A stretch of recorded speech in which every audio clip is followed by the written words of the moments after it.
जय हिंद दोस्तों, रक्षित खन्ना के इस चैनल में आपका स्वागत है। दोस्तों, आज के इस वीडियो में मैं आपको एक जबरदस्त इंफॉर्मेशन देने वाला हूं। और दोस्तों, ये इंफॉर्मेशन है एंट्री लेवल पे की। काफी पेंशनर कमेंट भी करते थे और व्हाट्सएप पे भी कमेंट आते थे कि सर एक वीडियो बना दीजिए एंट्री लेवल पे। दोस्तों, सबसे पहले हम जानेंगे कि ये एंट्री लेवल पे है क्या। दोस्तों, अगर आप सिपाही हैं, हवलदार हैं और नायब सूबेदार हैं, अगर आपको छठे पे कमीशन के अनुसार जो पे फिक्स करी गई, अगर वो नहीं मिली, उससे कम में आपको फिक्स कर दिया, तो दोस्तों उसके डिफरेंस का आपको एरियर मिलेगा। और दोस्तों, जो आपको एरियर मिलेगा उसी को हम कहते हैं एंट्री लेवल पे। यानी जिस बेसिक पे पे आपको फिक्स करना चाहिए था, उस पे फिक्स ना करके उससे कम में फिक्स कर दिया। तो दोस्तों, क्या है इसके रूल, कैसे आपको इसको क्लेम करना है जिनको नहीं मिला। और दोस्तों, भारत सरकार के लेटर, आर्मी हेडक्वार्टर के लेटर, सीजीडीए के लेटर, सारी चीज दोस्तों मैं आपको दिखाऊंगा। अगर आपको नहीं मिला, कैसे क्लेम करना है वो भी मैं आपको समझाऊंगा, पॉइंट वाइज समझाऊंगा। वीडियो को आप शुरू से लेके आखिरी तक देखेगा और हर एक ग्रुप में से शेयर कर दीजिएगा। यानी जो इसके अकॉर्डिंग लेना चाहते हैं एरियर, उनको फिर मिल पाएगा। सबसे पहले दोस्तों, एंट्री लेवल पे विथ इफेक्ट फ्रॉम 1/1/2006, इसका बेनिफिट 1/1/2006 से मिलना था। किसे मिलेगा? सिपाही, हवलदार और नायब सूबेदार को। सबसे पहला पॉइंट हम बात करेंगे सिपाही की।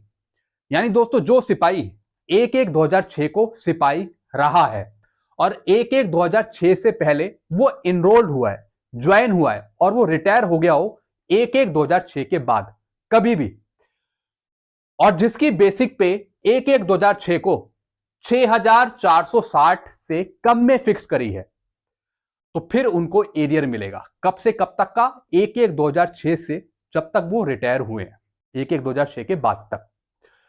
एक और चीज दोस्तों मैं आपको समझाऊंगा, 1/1/2006 से पहले जो आए हैं पेंशनर, जो रिटायर हुए हैं, उनको इसका बेनिफिट नहीं मिलेगा। एक बार फिर आप सही से समझ लीजिए, जो 1/1/2006 को सिपाही रहे हैं, हवलदार रहे हैं, डायरेक्ट एंट्री के हवलदार या फिर डायरेक्ट एंट्री के नायब सूबेदार, 1/1/2006 को वो इन रैंकों में रहे हैं। 2006 से पहले वो इनरोल हुए हैं, भर्ती हुए हैं और 2006 के बाद कभी भी वो रिटायर हुए हैं, उनको इसका बेनिफिट मिलेगा। 2006 से पहले जो आए हैं पेंशन, रिटायर हुए हैं, उनको इसका बेनिफिट नहीं मिलेगा। तो दोस्तों, मैंने आपको सिपाही का बता दिया। जो सिपाही 1/1/2006 को सिपाही रहा है, 2006 से पहले कभी भी वो इनरोल्ड हुआ हो, भर्ती हुआ हो और रिटायर हो गया हो वो 2006 के बाद कभी भी, तो पूरा एरियर मिलेगा 1/1/2006 से। जिसकी पे फिक्स छठे पे कमीशन के अनुसार 6,460 से कम में फिक्स हुई है, तो दोस्तों उसका एरियर मिलेगा। यानी अमाउंट ये होनी चाहिए थी 1/1/2006 से 6,460, क्योंकि 1/1/2006 के बाद जो आए उनको 6,460 का फायदा मिला, लेकिन जो पहले के थे उनको इससे कम में फिक्स कर दिया।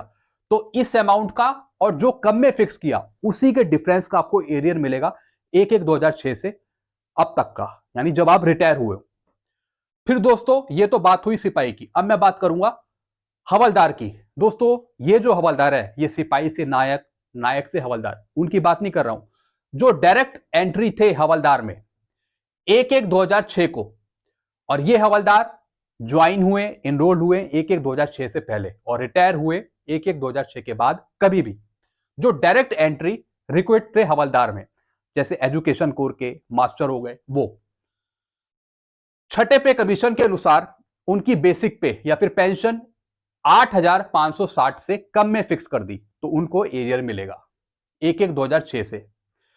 फिर दोस्तों, नायब सूबेदार की बात करूंगा। ये भी डायरेक्ट एंट्री नायब सूबेदार, जो 1/1/2006 को नायब सूबेदार थे और भर्ती हुए थे 2006 से पहले, रिटायर हुए 2006 के बाद कभी भी, और जिनकी बेसिक पे 1/1/2006 से 9,300 से कम में फिक्स करी है, 9,300 से कम में फिक्स करी, उनको इसका बेनिफिट मिलेगा। यानी दोस्तों, जो अमाउंट दे रखे हैं, सिपाही का 6,460, एंट्री हवलदार का 8,560, नायब सूबेदार का 9,300, अगर इससे कम में आपको फिक्स कर दिया तो फिर आपको एरियर मिलेगा इस अमाउंट का और जो कम में फिक्स किया उसके डिफरेंस का। एक और चीज दोस्तों मैं आपको समझाऊंगा, जो भी सिपाही है या फिर डायरेक्ट एंट्री हवलदार है या फिर डायरेक्ट एंट्री नायब सूबेदार है, अगर ये रिटायर हुए 1/1/16 के बाद, तो फिर इनको एक नोशनल इंक्रीमेंट भी मिलेगा 7 CPC की बेसिक पे के अनुसार, तो उसका भी पेमेंट यहां पे मिलेगा। यानी दोस्तों जैसा मैंने आपको बता दिया, रिटायर हुए वो 1/1/16 के बाद, यही रैंक है, एक नोशनल इंक्रीमेंट भी उन्हें मिल जाएगा। चलते हैं अगली इंफॉर्मेशन की तरफ। फिर है दोस्तों 5वां पॉइंट, एरियर है लगभग 1 लाख से ऊपर तक का इन रैंकों का, किसी का 1,40,000 है, 1,50,000 है, तो आप क्लेम कर सकते हैं। कैसे करना है वो मैं आपको आगे बताऊंगा। फिर दोस्तों serving employ got arrear not retired, यानी दोस्तों सर्विंग एम्प्लॉय को एरियर मिला, लेकिन काफी ऐसे पेंशनर्स थे जो रिटायर हो चुके थे, उनको एरियर नहीं मिला, तो दोस्तों वो भी क्लेम कर रहे थे। फिर क्या हुआ, रिसीव्ड एरियर ईयर 2021-22-23, काफी पेंशनर्स को एरियर मिला 2022 में, किसी को 21 में मिला, जो सर्विंग में थे उनको भी मिला। फिर दोस्तों जो टेरिटोरियल आर्मी है उन पर भी ये एप्लीकेबल है एरियर। अब दोस्तों मैं आपको सर्कुलर और लेटर दिखा रहा हूं जो भारत सरकार के हैं। ये है दोस्तों गवर्नमेंट ऑफ इंडिया का वो लेटर 28 सितंबर 2018 का। फिर है दोस्तों CGDA का लेटर। फिर है ये आर्मी हेडक्वार्टर का लेटर, एनोमली इन पे fixation of जेसीयूज who are stepping up of पे of senior जेसीयूज who are as per direct recruit appointed on और आफ्टर 1 जनवरी 2006, यानी 1 जनवरी 2006 को वो उसी रैंक में थे, रिटायर हो गए वो 1/1/2006 के बाद कभी भी, और भर्ती हुए वो 1/1/2006 से पहले के, तो उनको इसका एरियर मिलेगा।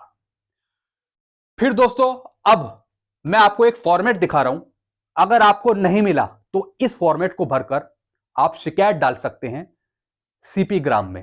ये फॉर्मेट भरेंगे और शिकायत डाल देंगे, साथ में ये सर्कुलर भी अटैच कर सकते हैं। अगर किसी को नहीं पता कि एंट्री लेवल पे है क्या, इसमें करना क्या, आपको नंबर लिखना है, सर्विस नंबर, रैंक, नेम, अपना address, district, state, mobile number, सब आपको लिखना है।